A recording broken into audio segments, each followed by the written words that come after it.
All right, so joining me now, a surrogate for the Trump campaign, Matt Schlapp. Matt, good to have you with me. And there we have Kellyanne Conway wanting not to politicize the work of the FBI. But I want you to take a listen to what Donald Trump has said about Comey and his investigation. You saw that with the emails. It's a rigged system, folks. It's a rigged system. Just remember it. When the FBI interviewed her for only 3 hours during the 4th of July weekend, her interview was not recorded, and she was amazingly not even under oath. When the FBI director says that the Secretary of State was extremely careless and negligent, these terms are minor compared to what she actually did. They were just used to save her from facing justice for her terrible, terrible crimes. So, Matt, if the campaign and Republicans thought that Comey played politics over the summer in July, how are Comey's actions any different now?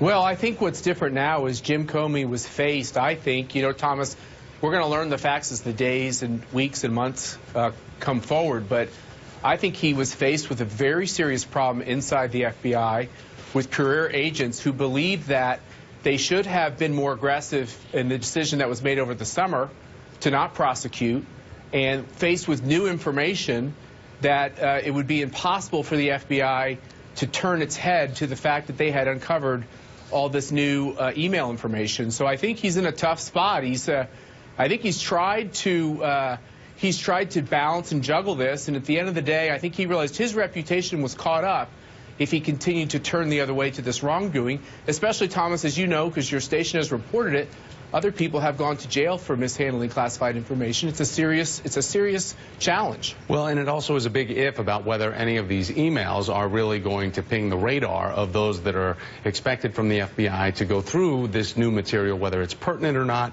But, Matt, we do know the hack on Podesta's email. John Podesta, the campaign manager of Hillary Clinton, also the Democratic Party over the summer, has been blamed on Russia. That's what our own experts say in this country. So if the FBI were to begin investigating those cases, it revealed maybe connective tissue to the Trump campaign. Would you encourage the FBI to disclose that or not?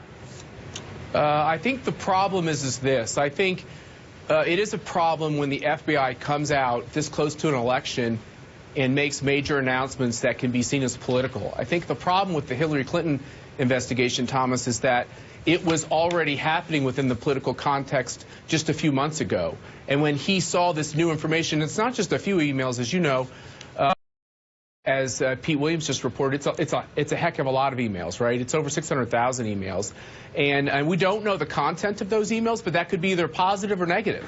Could be terrible emails in there, could be exculpatory. We don't know yet. He has to look at it. He's got no choice. And if he hadn't made an announcement, this all would have come out one way or the other. So it's messy.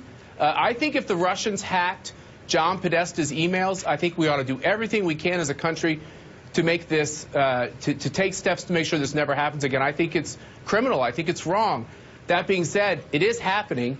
And Hillary Clinton herself has responded to contents of these emails in 2 different debates. And it is playing into this change in the race where all these Clinton scandals and the way the Clintons do business is now front and center in this race. It's what we'll be talking about in the final week of this race. All right, so again, we'll wait to see exactly if we get any information on the FBI, and they've not given information about whether they're investigating anything to do with the hacking. But we have this Newsweek report out, Matt, that after a look through court documents and interest in Donald Trump and business dealings over the years, that his companies have systematically destroyed, hidden thousands of emails, digital records, paper documents, demanded in official proceedings. And often, Matt, this was in defiance of the courts. Also, this has enraged the judges, prosecutors, opposing lawyers, and many ordinary citizens who found themselves entangled with Trump litigation. Did Trump and his team show poor judgment in doing that? I don't know all the facts around those private court cases and those other steps. I think the big difference between Trump and Clinton is that Clinton's wrongdoing has happened while she was serving in public office, which makes these things particularly troublesome. It's hard to compare that with someone does in their private capacity. Now, wrongdoing she hasn't been found of any wrongdoing. I mean, you're trying to say that that's not she true. hasn't. They did not recommend charges to Loretta.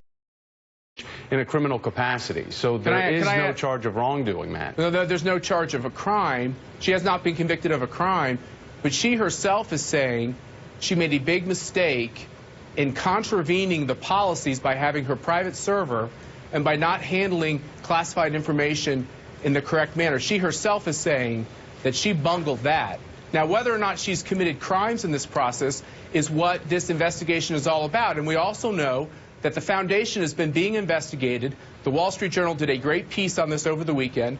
The Clinton Foundation has been investigated this whole time. This whole time when people were under the impression that all these investigations have ceased was not true. And that is a very, very, very serious concern for this campaign.